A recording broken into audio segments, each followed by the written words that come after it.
Hi, இன்றைக்கி சேப்பங்கிழங்கு காரக்குழம்பு எப்படி செய்யறதுன்னு பார்க்கலாம் வாங்க. சேப்பங்கிழங்கை நல்லா வாஷ் பண்ணி குக்கரில் போட்டு எடுத்து வச்சுருக்கேன். புளி எலுமிச்சை சைஸில் ஊற வச்சுருக்கேன்.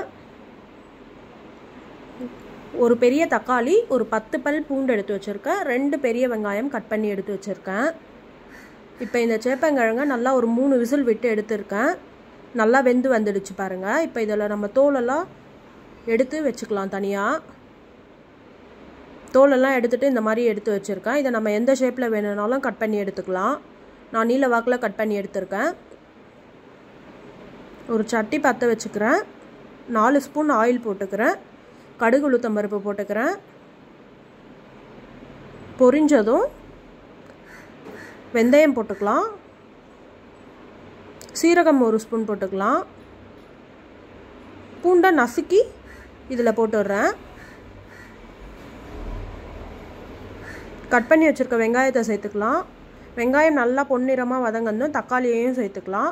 நல்லா வதங்கட்டும். தேவையான அளவு உப்பு போட்டுடுறேன். நல்லா வதங்கி வந்துடுச்சு. நம்ம புளி கரைச்சி இதில் எடுத்து ஊற்றிக்கலாம். 2 ஸ்பூன் மிளகாத்தூள் போட்டுக்கிறேன். 1 ஸ்பூன் தனியாத்தூள் போடுறேன். மஞ்சத்தூள் ஒரு பிஞ்சு போட்டுக்கிறேன். நல்லா கலரி விட்டுடலாம். நல்லா கொதி வரட்டும். இப்போ இது